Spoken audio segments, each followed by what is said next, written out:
And welcome back to another episode of the On the Sideline podcast with Jackson and Kyle. I am Jackson, and I'm joined here, as always, by the man who can play every position in football except for the ones Taysom Hill can also play. Kyle, how's it going? Doing fantastic. I don't think I could play every position in football, though, to be fair. We could do it. Not well, but you could do it. I can get out there, I guess. Yeah. I don't know. Maybe. We'll see. Maybe one day. Can I start the show off with, Kyle, you're one that typically does rants here. I have a rant. How does Taysom Hill end up as Offensive Player of the Week this week? Don't get me wrong. Very fun performance. He threw an interception and lost the fumble here. He had 2 turnovers. Jared Goff posted a perfect passer rating, 7 for 7 on touchdowns. What does the guy got to do to get an Offensive Player of the Week? That's a good question. I don't know. I don't have an answer for you, but Taysom Hill, the problem with Taysom Hill is when he has that one game, it's always exciting. I mean, he had the 15 most electric plays of the week. You're right. No one watched the Lions game after the halfway through the first quarter, so that's tough. They started it? Maybe not. Yeah, they saw what was on Red Zone. That's it. Yeah. To be fair, there was a lot of lines on Red Zone, but I don't know. It's I don't know. The Taysom Hill thing is always just so funny. Like he's clearly just like an okay. It's fun when it happens. So that's why he wins Offensive Player of the Week.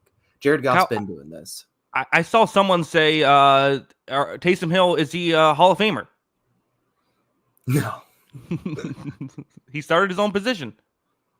Okay. Okay. Well, let's go to we start off all these shows with talking about the Monday game. Might not spend forever on this one. Texans Cowboys, as we kind of talked about, not the most exciting Monday night game, but there was a moment early on where it felt like, are the Cowboys going to hang around here? Are they going to make a game of this? They did not. Did not score in the second half. Got shut out 17-0 in the second half. I don't know. Cooper Rush.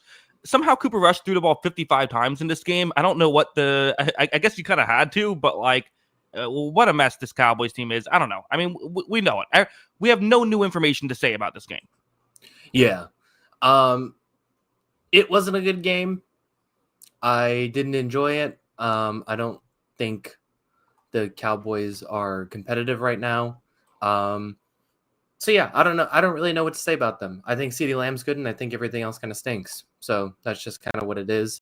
On the other side, I think that's probably where most of the stories come from in this one. There's been a lot of CJ Stroud talk this year about this regression season. He's marginally worse than he was last year, right? It's not significant drop off that people are talking about. And I think a lot of it just has to do when they're looking at the interception numbers again, because obviously he had only 5 last year. He's already at 7. And I think also just overcoming some of the stuff he's had to with his personnel. His receivers have dropped like flies. His offensive line has been arguably worse than last year when it wasn't even that good. I think he's managed the games well and played pretty well. Obviously, I don't think he's been he had some really exciting games last season that were awesome. I don't think he's quite had those, but I still think he's been pretty steadily good. Yeah, I mean, I think he was so good as a rookie that I think that there's the expectation of okay, he's going to continue to get better. And I think instead of that, him taking a step back feels a little bit more jarring than maybe we were expecting. I also think he was probably a bit overrated as a rookie. That too. I also think the other thing is those first 2 weeks when he had all of his guys, he was pretty awesome. Obviously, that Minnesota game kind of got away from everybody there. But even you could go into the next 2 weeks after that where they played Jacksonville and Buffalo. I thought those first 5 weeks, at least 4 of those games, he was pretty awesome. And then, like I said, his team just started dropping off, and that's when the numbers changed. So I don't know. I think, like you said, he was a little bit overrated. But I also thought he was good. And I still think he's good. And now it's people are talking about him like he's average. Have some of the younger guys caught up to him? Possibly, but I don't really think it's a him thing. I think it's an everybody else thing. Who would you take, CJ Stroud or Bryce Young? CJ Stroud. Yeah, I think so. I think so as well. No, CJ Stroud's still very good. I think he, the dog agrees as well. Yeah, she's got, everyone's going to be coming home at the same time, so it's going to be a bit noisy today. Okay, well, we'll be on the lookout for that. Yeah, do you have any other thoughts on this game, or you want to just move on? No, I mean, I only clearly looked at this game through a Texans perspective. The Cowboys season's over. We're just waiting for them to start cleaning house here this offseason, which I imagine will happen. What did they call that? Black Monday or whatever? That we'll start to see some heads roll in that organization. Texans, they have their 2-game cushion in the playoff for the division. They're going to win the division. That always has felt pretty obvious, basically since the middle point of this season. I continue to look at this team and I'm like, I think like they're like the 6th or 7th best team in the AFC. And I think there's a case that like if they have all their guys that they can make a run, but I'm just not seeing it right now. I'm not seeing it from this team. I still think it's a little too conservative for my liking play call wise. And yeah, I'd like to see them take some more chances and ramp it up, especially on offense. Yeah, they're kind of frustrating that way, right? Because it feels like they could be better. It feels like they could be like a real contender, and they're not quite there. Yeah, they're close, but like also, yeah, it's just like I do feel like they're missing a couple pieces. Yeah. Well, let's move on. Kyle, for the first time this season, I have taken the lead in the pick show. I have a 1-point lead. It was a great run. You were doing, great week after week, but it's hard to maintain the lead for too long when you get the disadvantage of having to pick first every time. But a great run by you, Kyle. Yeah, it went well, and I didn't even think I had that bad of a week last week. I think you missed one game, which was the Jets, and I mean, I picked the undefeated Chiefs to win, I picked the Ravens to win, and I picked the 49ers to win. Like, I don't feel bad about any of those picks. I probably would, if those were the same games this week, I'd probably pick all those teams again, honestly. Yeah. Someone in the chat wrote losers in there. I don't know if they're calling you a loser or what, but yeah. Probably me. It's fine. Okay. Well, thanks for the chat for chiming in. We appreciate all of you. Yeah. So, Kyle, uncharted territory this season. I believe this is only the second time you do this, where you are going to give me a game first. Yeah, I'm leading it off here. I think this is the marquee game of the week. There's 2 marquee games of the week, but I think this is it. We're going Niners at Packers. Okay. Was first on my list as well. Yeah, this is a tough one. I mean, I think I have to pick the Packers. The thing is, the Niners are just so desperate right now, right? And I think there's going to be a few teams that we talk about like this, where it's like, I think there's a team that's slightly better. I think the Packers have been slightly better this season, but like the 49ers are all hands on deck. They kind of need this win. I mean, they can survive if they lose this, but they need to start racking up some wins if they're going to make the playoffs. And it's tough. I mean, I think that Matt LaFleur is going to do a very good job of being able to navigate things and move the ball well. I do think I like the quarterback for the 49ers better. I think I like Brock Purdy better than Jordan Love right now. I think I'm just becoming a Jordan Love hater. I don't know. But like, I do think that both teams could move the ball. I just think I trust Matt LaFleur in the way that the Packers are playing right now a little bit more, because this Niners team is just kind of in shambles. Yeah. I was kind of hoping to catch you in a San Francisco pick here, because I was considering locking up the Packers, honestly. But I'm okay with giving you the game still, because it's still a close one. I think the 49ers defense hasn't been perfect. Obviously, I mean, they've had so many issues, I feel like, this season, but like, I don't think the pass defense has looked all that good. And I think Nick Bosa is still really good, but I think the rest of the defense, besides Fred Warner, is kind of lacking a little bit. And I don't know. I feel like the Packers have, every week I see this Packers receiving group, I get really impressed. Like, all of these guys can step up and make plays. Christian Watson had a big catch in that game last week that set up one of their touchdowns. Jaden Reed is a highlight reel guy. And then they also have Dontavian Wicks, Romeo Doubs. I feel like they're just going to be able to go at this 49er secondary a little bit more. And then also, if they do cover it, Josh Jacobs is really good out of the backfield catching the ball. I think all of those guys together is really tough to defend in the passing game. Yes, Jordan Love's probably going to put the ball in harm's way. I mean, he's definitely going to put it in harm's way at some point. But I also think Brock Purdy can do the same sometimes too. So in the end, I think I lean Packers in this one, but I feel a little bit better about this one than most. Yeah, I think the concern is I'm picking the Packers to beat the 49ers, and that's not something that usually goes well. So there is that. Yeah, it is interesting. I mean, the I do think though maybe an X factor could be as well. Does the 49ers run offense finally get going? It hasn't been Mm-hmm. bad this year necessarily, but it hasn't been what you typically expect from it. And I do wonder if it's maybe if there is maybe like a Christian McCaffrey bump. If he gets fully healthy, can that work? Packers run defense has been kind of average this year, so that's maybe another pathway of if they can move the ball through the ground, they don't have to worry about their quarterback putting the ball in harm's way. Right. Yeah, and they started ramping up McCaffrey a little bit more. So I think that's probably the hope is that one of them gets involved or that he gets a little bit more involved this week. And this is probably the game for him. Also, they're getting George Kittle back this week. They said Trent Williams is a little banged up, but it seems like he's going to play. So as of right now, outside of Ayuk, it seems like both of these teams are going to be mostly healthy on both sides of the ball, or at least on the offense side of the ball. 49ers are missing a good number of guys on defense. So I just think with all that's being said, like both of these teams have a ton of weapons. And I think that's going to be the toughest thing is like I've seen the Packers defense be able to step up and make some plays, especially the secondary, which has played a lot better this season. Much maligned secondary from last year. And yeah, I mean, the history of this game says 49ers, but I don't think this is the same Packers team we've seen the last couple seasons. I think this secondary is a lot better. I think this receiving group is a lot better. And I expect them to actually compete in these matchups, which is something that doesn't happen a lot against San Francisco. San Francisco team usually says they're winning the skill position battle because of all those weapons they have. I just think Green Bay has some answers this time. Yeah, I think it is a game that could go either way. I agree. It was also first on my list, but I think we're both with Green Bay now. Ready to move on? Yeah, let's do it. Okay, well, I'm going to give you. I think I agree to that. You could argue that's the marquee game of the week, although there is another one. I'm going to give you what I'm going to consider the most important game of the week, the biggest stakes this week. I'm giving you Cardinals Seahawks. Yep, next on my list. I feel the same way. I think that there is a lot at stake. I mean, is this the biggest Cardinals game in like 3 or 4 years at this point? Probably since they made that playoff run.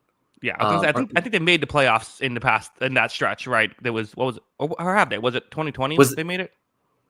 Whatever. Yeah, I was basically going to say that year that they went on that huge run to start the season and then still made the playoffs despite slipping. This is probably their biggest game since that. Yeah. I'm going to ride with the Cards, man. I think they got the juice. Like, I just think that Kyler Murray is such a matchup problem for this team. I think the Seahawks defense played much better last week, but I just think Kyler is a whole nother animal. We've seen this Cardinals defense outperform our expectations basically week after week. I still think they have problems, and honestly, this could be a massive, massive Jackson Smith and Jigba game because I think you can beat the Cardinals over the middle of the field. And yeah, I think there are some issues here, but I do think that the Cardinals are going to have enough answers, and then they're going to score points. So give me the Cardinals in this game. Yeah, I mean, we talked a lot about the Cardinals, defense that we thought was going to be awful coming into the year. Instead, comes in and is I wouldn't say great, but it has been passable through the first half of the season, and I think that's been a huge surprise. Seattle needs to win on the outside in this game. They need to get down the field at the very least. They need to be getting things going because I do think Kyler Murray is going to score points. I mean, we just saw against the Jets, who I get it's the Jets, but I mean they were just scoring every possession. It felt like, they can score at will at times, and it feels like you're going to have to keep up. So I think that's a big factor. And again, just to talk about how important this game is. I was looking through the schedules. I made a video on Monday morning kind of previewing who could make the playoffs. Essentially, for the Arizona Cardinals, they're in a good spot because they have a game lead and they have a slightly easier schedule than the other three teams. I really think Seattle probably needs to win both of the games they play against the Cardinals. They play them twice in the next 3 weeks. I think they probably need both wins to get in. I would say so. And they've already played basically all of their division games at this point, right? And they're 1-2. I think they have one more game against the Rams to end the season. So like, I don't know if they drop these two games. Yeah, I would say they're probably done because I think going 1-4, 1-5, potentially 2-4 in the division is just too much to overcome. Along with, you're spotting the Cardinals a 3-game lead at that point because they're already up a game. So yeah, I think it'll be with too much to overcome. So I agree with that. This is much more important game for Seattle. It's at home, so I do think it's a massive game. But it's like you said, they have to show that they can score. I mean, the tough thing is like Arizona has had those stinkers this year that we've talked about. They are a frustrating team sometimes in the regard of like on their best day they look awesome, on their worst day they look like it's a struggle. However, like their worst days have also been against teams like Green Bay, Washington, who at the time of week 4 we didn't realize was as good as they are, Detroit, and Buffalo. And even that Buffalo game, like they put up 28 points and looked really good in the first half. They kind of got shut down in the second half. And then the Los Angeles Chargers game, which might be the best defense in the league. So like it's not like they're like looking terrible against like bad opponents. Like these are all quality opponents. Like they've shown that they can play against those teams too and even pull out wins, as looking at that Chargers game. So I do think this team does have some frustrating moments though, and that's kind of what we wait to see. But a hot Cardinals team is really hard to stop, and that's where Seattle's going to have to hit those big plays. But that's also not easy against the Cardinals because as we talk about this defense and its issues sometimes, the one thing they do have is Budda Baker, who is having a big bounce back season because he did struggle last year. He's played very well, and he is going to be back there to try and break up a lot of those plays. So Seattle's going to have to find a way to expose that and get downfield plays. Yeah, I think Arizona can survive a loss. I think Seattle probably can't. So we'll see what happens. But both huge game for both teams. Let's move on, Kyle. Why don't you give me a game? Yeah, let's go to the West Coast again. Let's go Ravens at Chargers. Yeah, a good choice as well. I think the Ravens. You mean talk about teams that can be frustrating at times. It doesn't get much more frustrating than the Ravens. You look at the Chargers. I think their front seven has played very well this season. They play good fundamental football. I'm reminded of Lamar Jackson's first playoff game was against the Chargers. When the Chargers, this is obviously a completely different team, but they had a really good scheme to beat the Ravens. I do think that they're a good fundamentally built team. We do see that like teams that don't play Lamar and coaching staffs that don't play Lamar too often, like can struggle when they play Lamar. Like usually it's easier when you get to play him over and over again. I do think I'm going to lean towards Baltimore. I just think Baltimore has a better offense, and usually good offense beats good defense. But as we saw against the Bengals, this Chargers offense can move the ball as well. And I do think that this is a game that could flip either way, but I'm gonna pick Baltimore for now. I think this is the right pick. They've been this is the right pick. I think I am leaning the Ravens too, but the defense is definitely a interesting aspect for the Chargers. Because you did talk about this front seven, and Khalil Mack might play. It still remains to be seen if he is going to come back. However, like you mentioned the front seven playing very well. It's also got a lot of production out of guys like Bud Dupree and Tui Tuipulotu. Guys that we didn't really. Oh, the dog's going crazy. Yeah. Okay. Yeah. So it's getting production from guys that we didn't really expect to be the big time producers for this team, right? And so I just continue to look at this and be like, how do those guys play against Lamar Jackson, right? Like, how does a guy like Bud Dupree or Tuipulotu play against? I'm struggling with that. It's okay. It's okay. It's tough. I appreciate that you're going for it. Yeah, it's just like, how do those guys play against a guy like Lamar Jackson? Can they continue to produce the numbers that they're putting up against everybody else? I think we'll see. I mean, that is going to be the big variable, but I mean, I feel like I do have to give them the benefit of the doubt because it's week 12 and these guys have played well, even in moments where Joey Bosa has not been on the field and Khalil Mack's not been on the field. Those two guys have also played really well. So it's going to be very interesting to see how those guys match up and how they try and contain Lamar and this Derrick Henry element to it too, because this defense has checked all the boxes so far, but this can just be a whole nother animal to deal with.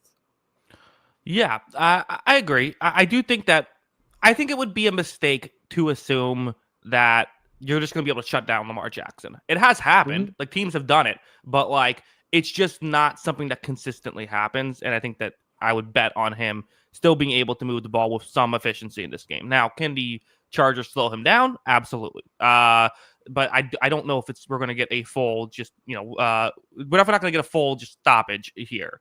And again, I think it would be a mistake to just say, oh, it's Lamar Jackson. He'll be able to roll over the Chargers because the Chargers play defense very well.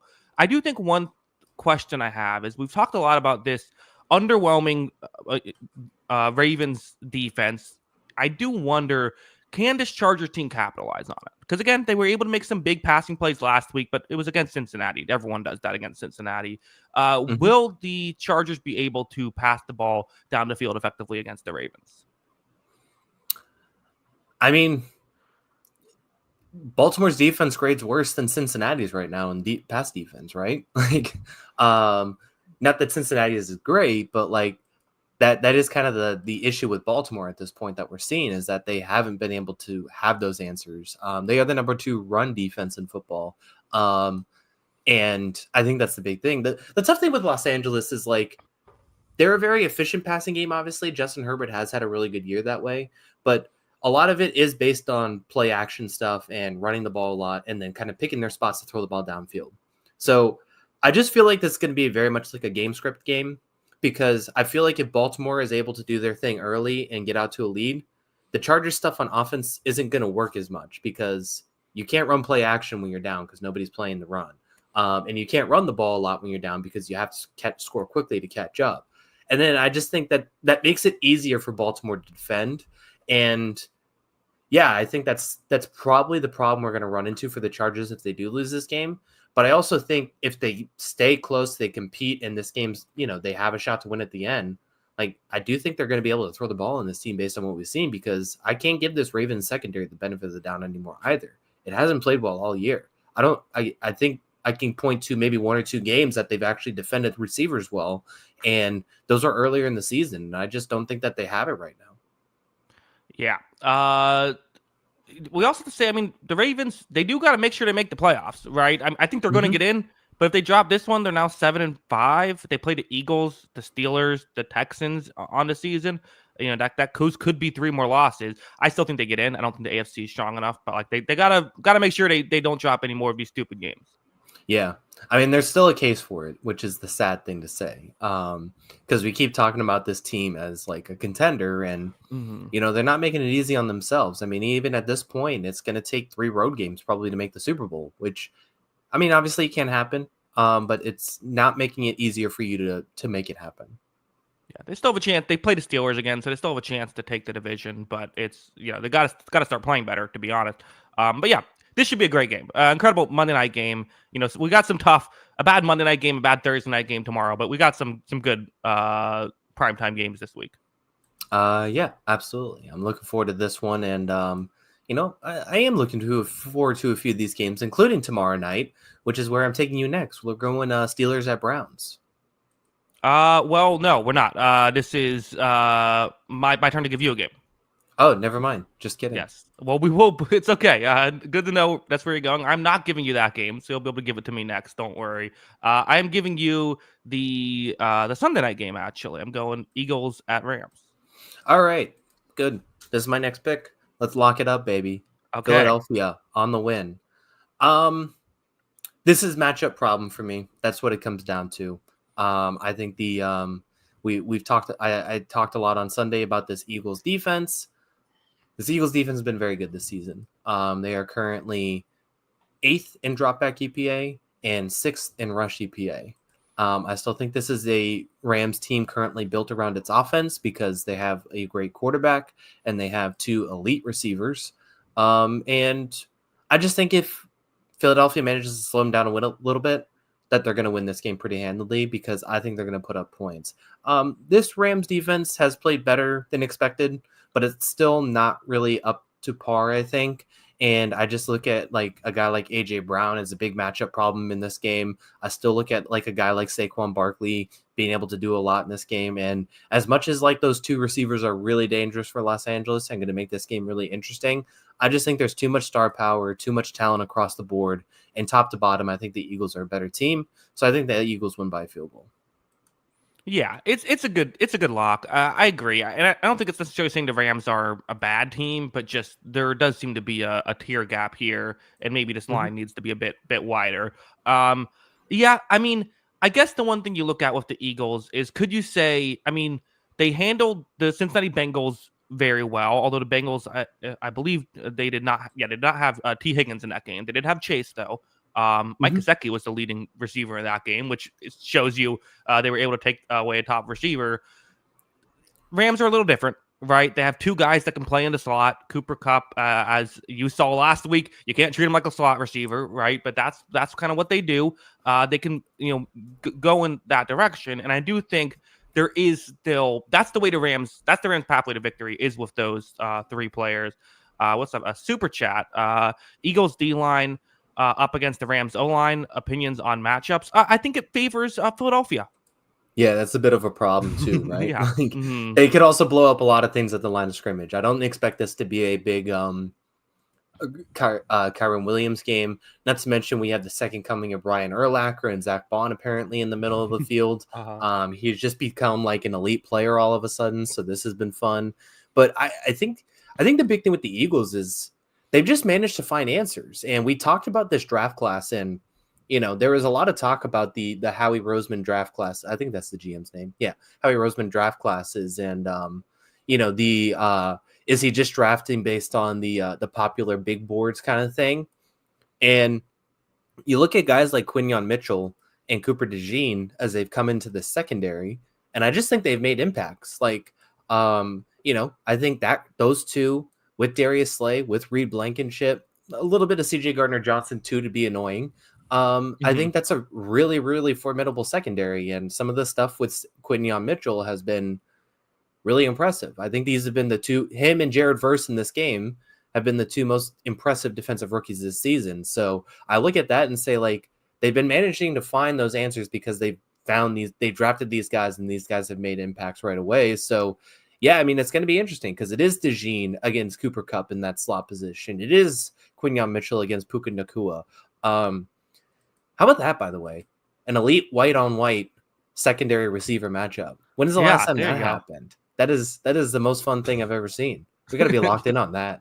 Okay. All right. Well, good to know. Yeah. I don't know if I would refer to it as the most fun thing I've ever seen, but yes, that is unusual for sure. Yeah, no, I agree. I think there have been some slightly misleading Quinyon Mitchell stats I've seen thrown out Mhm. there. But like he's also been very good. It's just there's Yeah. misleading stats out there. But no, I agree. I think those two guys have been the top candidates for defensive rookie of the year. Um yeah, It's very so easy to skew corner stats, by the way. yeah. Like that was the whole like there's been a lot of that over the years. I mean, he has been good though. So I do want to give him the credit because he has been impressive. This is another desperate team in the Rams. We talked about this a little bit earlier when we were talking about the 49ers, where it's like, okay, I think the Eagles are a better team. I think the Eagles could win. The Eagles, who they can't necessarily afford to drop this game because they're trying to win the division, but like the Rams really need to pick up a upset win along the way because they still play the Bills down the stretch, and they play the 49ers, which isn't an upset, but they actually have three divisional games left. So if they could pick up a game here, it would go a long way.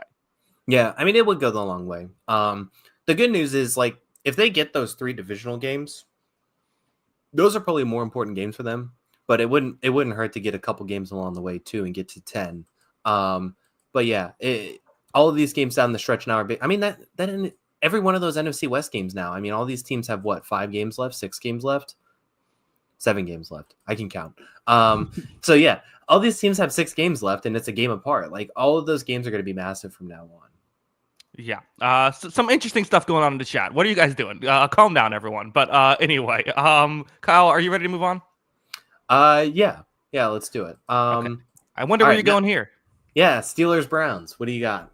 Yeah. I got the Steelers, and I'm actually very surprised you gave me this game. The only reason I can't lock it up is just because the Steelers, you can never lock them up on anything because they always win games by 1 point. But like, yeah, I mean, I think the Steelers are the better team. I think that this defensive line should still eat this Browns offensive line alive. Jameis Winston loves to turn the ball over. And I think that the Browns defense could create some trouble. in this game, but I think the Steelers are good. I think last week I was talking about like I'm buying into the Steelers. I put them in my championship contenders ranks in the tier list. I have to pick them here. Yeah, it would be so very Pittsburgh to like win that Washington game, win that Baltimore game, have us all buy in, and then drop this Browns game. However, I do agree with you. I do think these divisional matchups though can go either way sometimes. And like, I don't know, like I don't think it's crazy to say like the Browns are able to do enough. I mean, like I do think that stat line was misleading for Jameis last week, but at the same time, like I do think the offense has been better with him in the lineup. Hard to get a lot worse. Yes, that is true, but I do think it has been better. You're right. The defense is the weirdest thing for me though, right? Like I don't know. Like I still look at this team and think like there are good individual players on this team, but the rest of it is just not performing as they are hoping, right? Like there's just too many holes in this defense overall, but like I still think we're getting a good version of Myles Garrett. I still think we're getting a good version of Denzel Ward. And a few of these other guys, it's just not really like working out as a cohesive unit. Yeah, and I don't know exactly what it is. I think that, I mean, part of me does wonder. It's like it's probably hard to get everyone to buy in when because defense, you do kind of have to play together. You do have to buy in, and like it's probably just hard to do that when you have, an offense just was completely inept to start the season. I also think that like the secondary, like, Greg Newsome seemingly has like one. The Browns secondary has been so hot and cold since those guys were drafted there, right? Like I feel like every year it's like, oh, Denzel Ward's playing elite, and then Denzel Ward stinks, and then like Greg Newsome's playing great. Now that Greg Newsome stinks, like he's currently 97th ranked corner. Greg Newsome is according to PFF. Denzel Ward's 23rd, but it's just like there's so much volatility there. I think that's what's happening this year. Yeah, they definitely can be up and down. I think Denzel Ward's also the one guy where it's like he's like the one corner that if you like watch his highlights, it's like the most aesthetically pleasing corner ever. Yeah. But like there's also the plays that he does get beat. But I still think he's a good player. But yeah, I mean it's just like it just feels like there's too many holes. Not to mention not having guys like Owusu Koromoa. I don't think this linebacker room's as good as it was last year. So it's just not enough. And they're building, it's almost like Cowboys AFC where it's like they have stars in certain positions. And I don't think those stars have been quite as good as we're used to seeing. And then the other guys also aren't good enough anymore. And that's kind of what we're seeing here is the issue. We're all an expensive quarterback.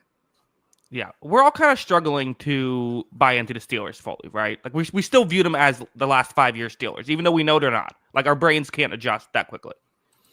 I think the issue I have with the Steelers team that even during this Russell Wilson tenure, of the 4 games, by the way, only 4 games, like they've looked like garbage for the first half of all these games, and then just kind of like come alive. Yeah. So like I just don't really know what to think of it as like a whole thing. Like obviously when it's on, it looks really good, and I think there are things like I'm fully bought. I had the George Pickens stock for a while, and every offseason I was like, this is his year. For the last couple of years, this is his year. He's coming out. This is going to be his moment. And then I'm in now. Like, I mean, he's having that season that we were waiting on. Like he's played like a high level guy, and he's got a quarterback that isn't afraid to throw the ball downfield to him. So I think it all works as in theory, but like I also still look at this team and be like, okay, is it kind of George Pickens or bust sometimes? Yeah, I think so. And I think that's the issue I see with it. Someone in the chat says Steelers Super Bowl ? Kyle, Steelers Super Bowl. Oh, you're drinking. Gotta fill the empty airtime. Okay, Kyle, Steelers Super Bowl. I don't think it's out of the question. The thing, like, I'm buying more into the Steelers because, like, I think they've moved up a little bit as far as level wise, but I also think the top teams in the AFC have moved down a little bit. Yeah, I think the Bills and the Chiefs have moved down slightly to their level as they've moved slowly up. Like, I think they're meeting in the middle more so than the Steelers have played up to the level of those best teams. Yeah, I agree. Let's move on. Let's go to okay, so now it's time for me to give you a game. I'm giving you another divisional matchup, Vikings at Bears. Yeah, this line was a little surprising. I think it was overreaction a little bit to the Bears' performance last week. However, the idea of that Bears offense playing better does make me think about it a little bit. And, we've seen the Sam Darnold turnover thing the last few weeks, so it's not crazy to say it happens again against a good defense. That being said, I think there's too much juice for the Vikings, too much talent. I do think they win this game. Yeah, I think so. I mean, the thing is, there's two sides of the ball, and Sam Darnold against this Bears defense has to scare you a little if you're a Vikings fan. Absolutely. I mean, this secondary for the Bears, we make fun of the Tyreek Stevenson plays and all that. Rightfully so. That was ridiculous. Mm-hmm. Yeah. This secondary for the Bears has played terrific. It's one of the best secondaries in the league. Jalen Johnson continues to be a monster. And these linebackers cover. I mean, they've done everything they needed to as far as when the other team drops back, it's a problem. Will it continue against this, Justin Jefferson and company? I don't know. But they've managed all of those situations very well.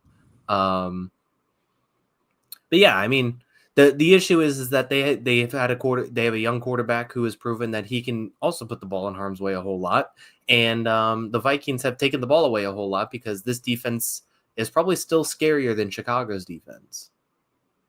Yeah, and I mean, you do have to worry about the Brian Flores versus Caleb Williams thing. Yeah. He's going to throw some blitzes at him Caleb Williams has never seen. Maybe he escaped some of them, and he's probably not going to escape all of them, though. Yeah, he did all right against Green Bay last week, though. I mean, that's the thing. It's this is a team that has really struggled with that this season. All of a sudden, they put in a new offensive coordinator. They're able to handle it. I don't know if it's one game. It could just be a coincidence, but it's something to pay attention to. Is that the offensive coordinator bump? I think so. Yeah. Yeah.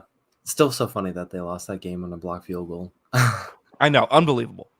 But no, he did play very well. I mean, that's the big thing. So I think what we saw last week was there was a lot more of the scripted plays. The emphasis was on reading the coverage at the line of scrimmage, getting the ball out quickly. They wanted those quick passing sequences because, I mean, just the long developing pass plays for Chicago have not worked the entire season.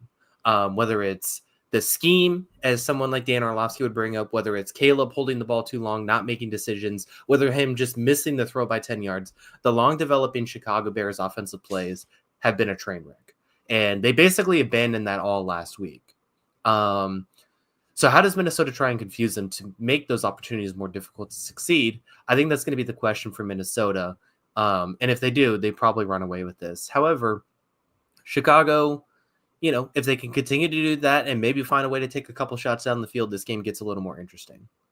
Yeah, I don't think this is a unwinnable game by the Bears. I think that if they can get it, they probably have to win the turnover battle to make it happen. And anytime that happens, I'm going to pick the other team. I'm going to pick Minnesota to win this game, but I could see it going the other way. Kyle, give me a game.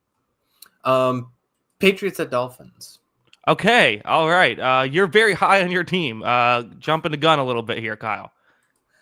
This one's a little bit of a disrespectful. I think your voice went up like a full octave when you were speaking there. Oh, did we lose Kyle? I think Kyle's frozen. Chat, let me know. Is this Kyle frozen or me? Because I can't tell. But yeah, it looks to me as though Kyle has been. Okay, Kyle, are you back? Am I back? A little bit, yes. You look like you're on Mars, but you're back. Oh, that's weird. Everything's running perfectly fine on my end. What was I saying? You can't hear me though, okay, right? I can hear you. Yeah, I can hear you fine. You look like you're, I don't know, there's like a giant plane of plexiglass in front of you, but I can hear you. All right.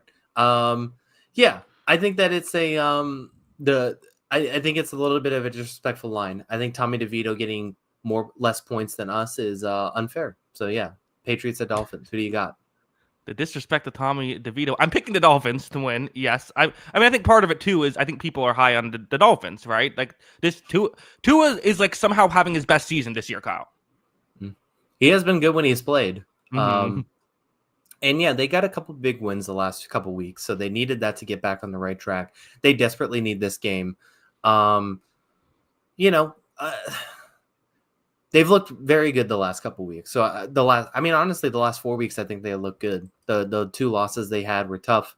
They got some big wins there. They dominated the Raiders last week. That wasn't a competitive game, but They're looking at, the Tyreek Hill stopper, Christian Gonzalez. They're looking at Drake May, Here we who's go. a Just different here. element. I mean, Yeah. what are we even doing talking about the Dolphins? You want to talk about the Patriots? Just go. You can talk about the Patriots. It's your podcast too, Kyle. Go ahead. No, I'm just saying, Christian Gonzalez is there. He shut down Tyreek Hill before. They haven't seen the mobility of Drake May yet. That's going to be a problem for them. Just watch out, man. That's all I'm saying. Well, that is the first off. We have a super chat. Philip Yang says Sam Darnold reported foot injury. Well, that's not good. Oh yeah, no, that isn't. Who's the backup? I'm not sure because obviously it's not JJ McCarthy because he's injured for the year. So I don't know. Nick Mullins. Oh, okay. Well, that's also not good. But anyway, the back to the Patriots puncher's chance is the Drake May of it all, who has shown real flashes. And if you can put together a full 60-minute game, I think that's how you find your way to victory. Kyle, I think they're going to give up 1 million points in this game, though. Yeah. The Tua quick passing game has been a problem for New England since he's paired up with Mike McDaniel. It's not going to get better this year, Kyle. No, it's not. They've just, the tough thing is like they're just going to put a lot of matchups over the middle of the field, and we're going to see Jelani Tavai chasing a lot of guys, and that's not really what you want Jelani Tavai doing. Yeah, I think that's a bit of a problem. I agree. I just don't love the rest of these games, and I don't think it's crazy to say the Patriots could win. Okay. Well, I don't think it's crazy either. It is a divisional game. I understand it. I still think there's a couple games I think I would have picked above this one, but I did have it. I only had 2 games above this one for what it's worth. So I hear you. I also like this comment just because it says they could sign Ryan Tannehill real quick. Tannehill spelled Hill. I think that's fun. Mm-hmm. He should change his name that. I think so. Yeah, that would be fun. Okay, Kyle. What else do you want to say about the Patriots? No, that was it. I'm good. Just okay. Watch out, everyone. I warned you. Okay. All right. Sure. Well, we'll see. Hey, you can get the point on my record if you were right. Well, you gave me your team. I guess I'll return to favor and give you my team. Bucks taking on the Giants. Tommy DeVito. Kyle, I cannot feel comfortable seeing, here is this career backup who's now going to start against Tampa Bay. I feel horrible going into this game. Who do you have winning? Yeah, I got Tampa Bay. Come on. Mm-hmm. Like, I get it. You've had some bad juju with that recently. But I'm 20 years or so. Not that long. Yeah, I mean, you're fine. This is like, look, maybe the Giants pull it off. They still have pieces there, but like I'm not giving this team the benefit of the doubt. I think it is a Buccaneers win. So yeah, give me the Bucs. Yeah, I mean, the Buccaneers have to win this game. They're also getting healthier.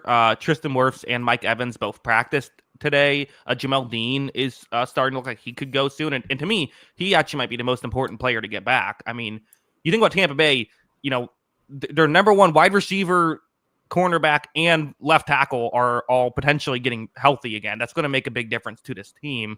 And this is a team that has been competitive against some of the best teams in the league. They also have been losing to the best teams in the league still. So, I mean, it's a must win. If they lose this, season's over. Yeah, I think the season is over if that happens. But yeah, I mean, it seems like they might get all 3 of those guys back this week, which would be huge. So yeah, I think that is important for this team. We also have Dexter Lawrence questionable this week, which if he's not out there, I don't really know what to think of this Giants defense because this is a bad secondary. I mean, if Mike Evans is playing, Mike Evans might want to play this game because this could be a field day for him. This is not a good secondary for the Giants. So yeah, I think that is probably what Tampa Bay is looking at as their matchup, and it's just going to come down to can they not get in their own way because they are a more talented team still in this game.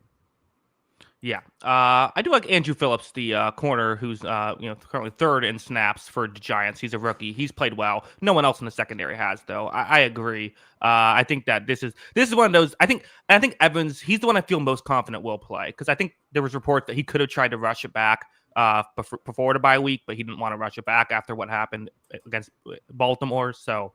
I feel like he's going to play. Yeah, I mean, I'm hopeful. I'm hopeful we can pull out this victory finally. It's been a while, Kyle. Haven't seen my team win in been 5 weeks now. Yeah, this is your time too. Like this is, I mean, like including this game. Like if you win this game, you're probably winning at minimum everything except for you're probably going to win everything. And then that Chargers and Saints game, it's not crazy you win either of those games. You're probably favored against the Saints and probably dogs against the Chargers. I keep saying Cardinals for Chargers. I don't know what I'm doing.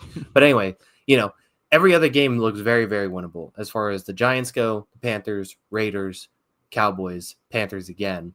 Like, you should win all 5 of those games. Those other 2 games we'll see, but that is your opportunity now to win the division.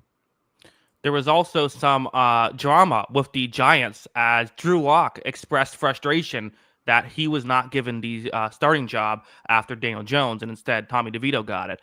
He said he when he came on board, he thought he was quarterback number 2. What happened? I honestly thought he was going to be quarterback number 2, so I don't know what happened. I think it is. I think he's in danger of winning them games. It's possible. Yeah, I think this is very much the Bengals benching Andy Dalton for Jeff Driscoll to get the first overall pick. Yeah, maybe he needs to get unlocked here. We'll see. We'll see. Okay. Yes. Any final thoughts on this game? No. Let's go. Okay. Give me a game. I guess this is the closest line. Raiders Broncos Raiders, Broncos at Raiders. Yeah, Denver deserves to be a touchdown favorite, right? I mean, they've done well this season. I get that most of what they've done well has been against the NFC South, but still, they've had some good games. I do think the Raiders are a team that is going to struggle to cover this Sean Payton scheme.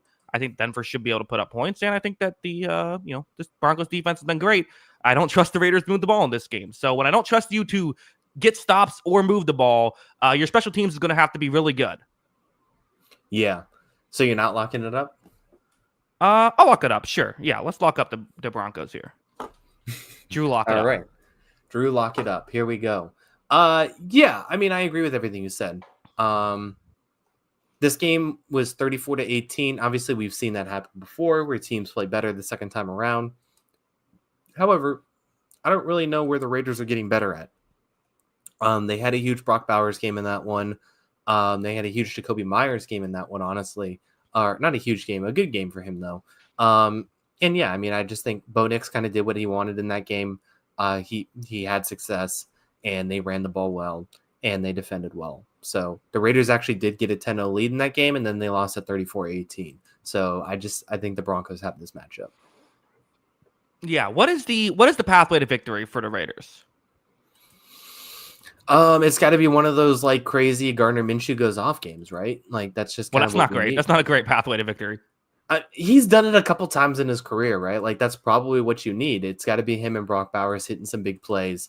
Max Crosby can get in the backfield, get after a guy like Bo Nix. I mean, Bo Nix has done very well at extending some plays, but like Max Crosby's a tough guy to get away from. So that is probably what it's going to have to be, forcing some mistakes there, because Bo Nix has made a few mistakes this season too, along with playing very well the last few weeks. But I just think as we've seen Nix get better as the season goes along, there's just a gap between these two teams, like a significant gap. Like the Broncos, I don't know, when are they going to start being treated like they're a potential playoff team? Like it seems like this line is like they're a middle of the pack team, where like I think this team's pretty firmly in the top 7 right now.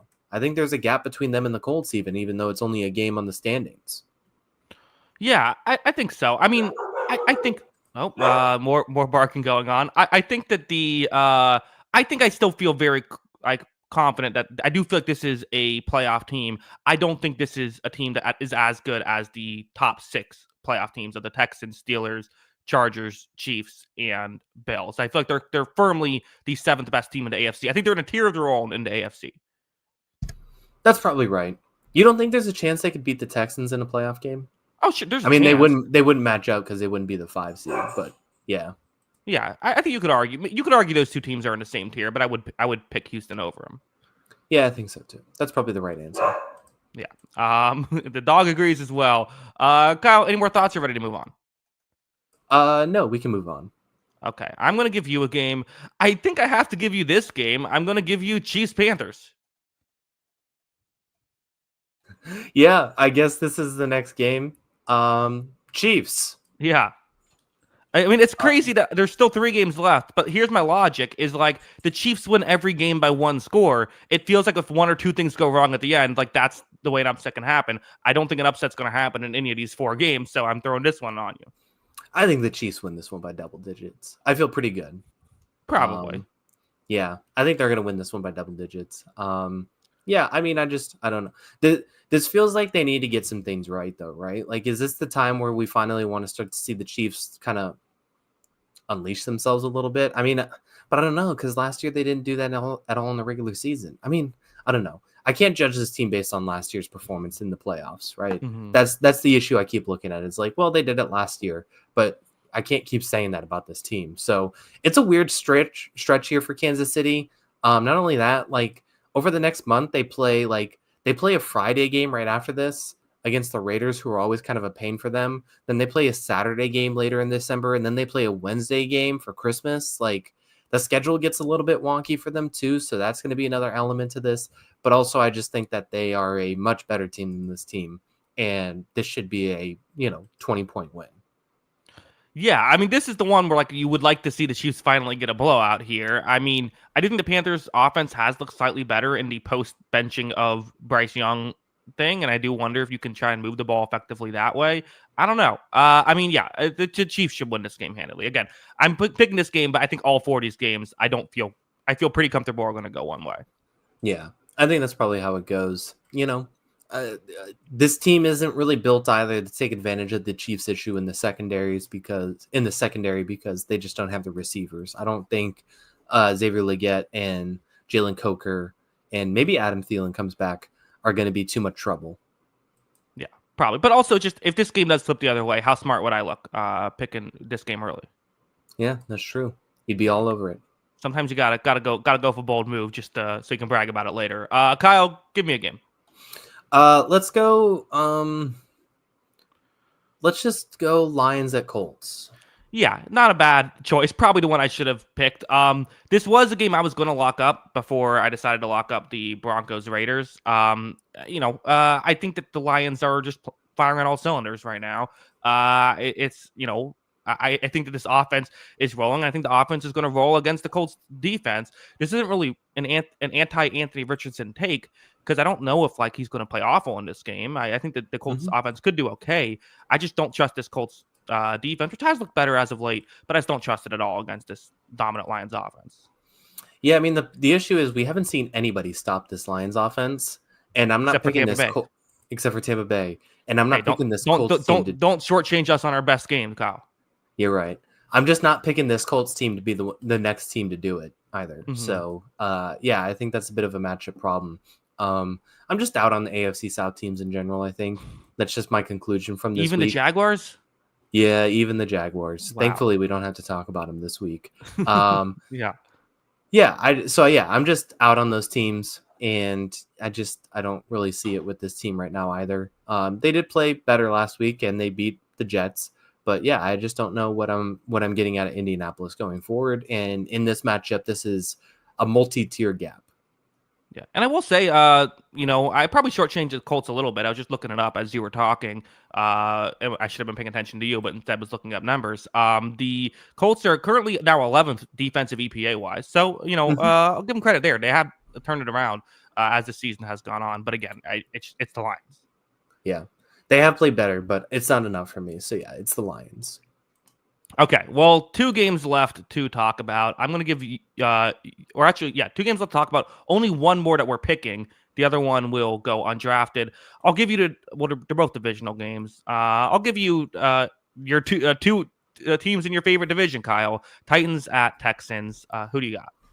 Yeah, the Texans. I mean, this is an easy one again. I will say, I still, I think I said it on Sunday, and I still kind of say it. I do think Will Levis has played marginally better the last few weeks. I don't think it's been as much of a train wreck. He did end the game with the interception, but I mean, that was the end of the game. It wasn't kind of the same as some of his crazy interceptions of the beginning of the year. So I do think he's played a little bit better, but that being said, this team's still 2-8, and I still don't think he's a very good quarterback, and he's going against a good defense, and a good team. So yeah, I think the Texans win. Yeah, I mean there's a handful of teams that just feel like they're not very good at all this year, right? That's like the Giants, Patriots, Hey, Titans, Browns, Raiders, Cowboys, Jaguars, and Panthers. I feel like all those teams, I'm like, if you're playing one of the teams that isn't those teams, I'm going to pick you to lose. yeah, pretty much. I That's guess the Jets generally too. how yeah, the Jets it too, honestly. So yeah, I generally feel that way too. I just I didn't actually even look at the I didn't even worry about looking at their guys, but like if Will Anderson plays, like how does Tennessee block this I mean, Texans defensive line? if their backups play, how does Tennessee block their backups? Like, I mean, it's just Yeah. they don't like they give up pressure. Yeah, they this is one of the worst offensive line situations in the league. And we're saying that in a game where the Houston Texans are also playing. Yeah. Yeah, and I don't even need to talk about their offensive line. The Tennessee offensive line is so problematic. And yeah. So yeah, if the Texans are Problematic. I like saying that. It's like if they said a slur or something. yeah, honestly. It feels like it when I watch them. Yeah. So yeah, I just think I look at this Texans defensive line. If they're healthy, it's a major problem. And if they're not healthy, it's still a problem. So that's a bit of that's an issue. Yeah, it's not great, and yeah, I don't know. How did the Titans win this game? I mean, it's the secondary has had its moments this season. If they can, slow down the Texans' offense, which we have seen, and then you get a good, maybe Will Levis is able to get a couple of 98-yard touchdowns in there. Yeah. Yeah, I mean that would definitely help his stats. Yeah, I don't know if this is going to go well for Tennessee, but hey, weirder things have happened. One game left to talk about, the game that we did not draft. So if this game goes wrong, won't matter for either of us. I think we're both picking the Balls to beat the Cowboys here, Kyle. Yeah. Yeah, this Cowboys team has not looked good, obviously. We've talked about this a lot. There's a lot of issues. We all want to talk about the Cowboys. However, the Cowboys are not fun to talk about right now. We did get Deron Bland back last week. Maybe as he ramps up, that helps a little bit. That being said, like the rest of this group sucks. Like Trayvon Diggs just straight up has been a bad player this year. Mm-hmm. And yeah, I mean, the big thing is this is another one of those get right things. Like I want to see Jaden Daniels after a couple of really tough weeks. He played two really good teams in the state of Pennsylvania. And I want to see him kind of get right and kind of get back to what we saw the first 9 weeks of the season. So I hope he's able to get after it. And I mean, this should be a team he absolutely dominates. Yeah. The other interesting thing about the Commanders this season is so they feel to be in a pretty good spot because they're currently at 7-4, but they still play the Cowboys, the Titans, and then the Cowboys again, and then they have a game against the Saints and the Falcons. They also play the Eagles. So it's like, okay, realistically, 11 wins almost certainly gets you in. If they only get 10, if they drop 3 of those games, which I don't think they will, but if they do, then things start to get a little tricky because Tampa Bay has a tiebreaker on them. If Tampa Bay can get to 10 games, that could be a concern for them. And they play Mm-hmm. Atlanta. So, if that could potentially be a wild card team. Even the Saints, who knows? They tend to get hot towards the second half of the season. So, I think they're okay. But again, it's like you just got to take care of business here. Can't let this game come down to the wire. Yeah, I mean, they should take care of the 3 games that they're heavy favorites in. These 2 Dallas games, the Tennessee game, they're going to be heavy favorites. Those are the games they have to take care of. And then at that point, as long as you're at 10, it just takes one more probably to get in and not have to sweat it. So I don't think I should worry about it too much yet. But I mean, we also talked about that Tampa schedule. It's not crazy. Tampa goes on a run and potentially gets to 10, 11 wins. So yeah, I think that there is they're still got to play it with a little bit of desperation. Yeah, you're fine as long as you win the games you're supposed to win. This is one of those games. I think Washington probably covers, right? Yeah, I would say 10.5 points. I mean, we haven't seen Dallas play a competitive game in a couple weeks, so we've picked them with picked against them with double-digit lines too. So I don't see how it happens this one. Yeah, probably not looking great for the Dallas Cowboys. Kyle, that is our show. Only 13 games. It was a short and easy show. Yeah, not too bad. We're ramping up for the holidays here, and then we're hitting the home stretch of the season. There's only 7 weeks left. Yeah, it's crazy. It goes too quick. Always goes too quick, But this is also the most exciting time of the year, so we're looking forward to that, and we're looking forward to these great games. Yeah, it is true. It's the thing is you get so excited about the playoffs, but then it just it makes you forget that like the season's almost over. Yeah, it means the end of the year. So it is a bummer, but at the same time, it's also great to watch those games. Yeah, Kyle, it's getting kind of cold here in Florida. I think it got into 60s the other day. I mean, it's getting freezing out here. Yeah, I don't know what we're gonna do. How do we survive this? Yeah, it's crazy. I think when we're getting into weather talk, I think maybe it's time to wrap the show up. I don't know. I think people want to hear this for another hour. Talk about our Okay. warm weather when everyone's getting snow. Yes, I remember the one year I lived in a place that wasn't Florida. The most infuriating thing in the world was seeing like people from Florida complaining about it being like 60, and I'm like, it's like 10 degrees where I'm at. I'm like, this is like you can't do this. I like how you complained about it for one year. You lived there 1 year and you complained about it. Oh, absolutely, yeah. There's a reason I only lived there 1 year, Kyle. It's because I don't like You the weather. don't know my struggle. I wasn't saying that. I was just saying, yeah, I don't know. Someone just said pansies. I think that's the same guy that called you a loser earlier. 60s is cold. Yeah. Okay. So we got a haters. You can't have all fans. Some people have to be haters. He's a nice guy, I'm sure. Sure. Maybe. I don't know. Someone in the chat probably is a horrible person, right? Like there's someone who is like just gotten out of prison. Yeah. Like Statistically speaking, yeah, there's probably some bad people. Yeah, I mean, I've had videos get like 500,000 views. Like someone has to be a murderer that's watched one of my videos.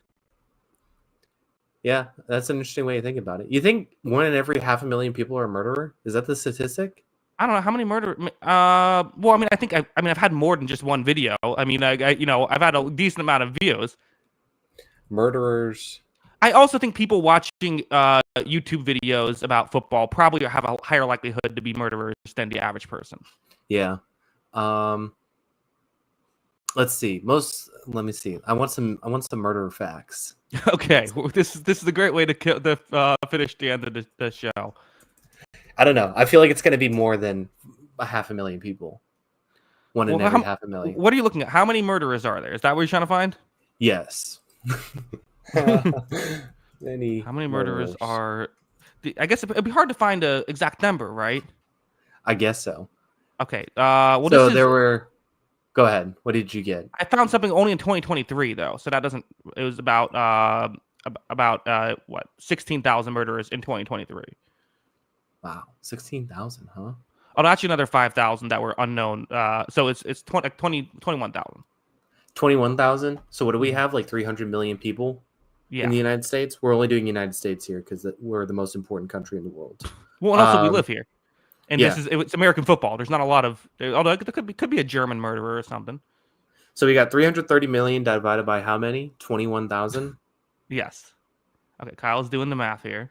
So that's 1 in every 15,714. Oh, wow. What do you know? Okay. So if I did that math right, yeah. Okay, yeah, that seems wrong, but it's probably right. I don't know. Math is hard. Die Hard is the best Christ movie. I like that, not Christmas movie. That's best movie about Jesus. Yeah, I don't remember his ad credit for that one. I'd have to look that up again. Yeah, I agree. Die Hard is the best Christmas movie. I think Kyle and I have argued about this before. I don't think it's a Christmas movie. That's fine.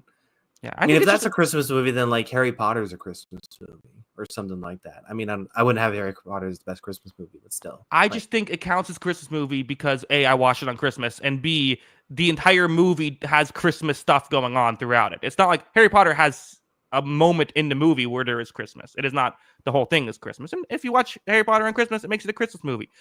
There is no dictionary definition for what is or isn't a Christmas movie. Call it whatever you want. Yeah. Are you going to do a Hallmark movie review for your Jackson Kruger movies? I don't think so. No, I don't that I could do that, but I don't want to. Yeah, that's probably the right decision. Yeah, I have some. Everyone who's still listening, the 5 of you still listening, I'm sure. Check out the movie channel, Jackson Kruger Movies. Link is in the description below. Kyle, any more? Did we do our plugs? I forget. No, I'll plug it right now. Make sure to follow us on Twitter. That is at Jackson Kruger. Make sure to follow me at by Kyle Gronin. And make sure to follow the account page at On the Sideline JK. That is at On the Sideline JK. Of course, if you have like audio only podcast, anywhere you get your podcast, search On the Sideline Podcast. It should be available there. All right, Kyle, that's it. Short show. Let's get out of here. All right, let's get out of here. I'm gonna go eat. Everybody, take it easy. Yes, take it easy, everyone. Until next time, have a good one. Peace.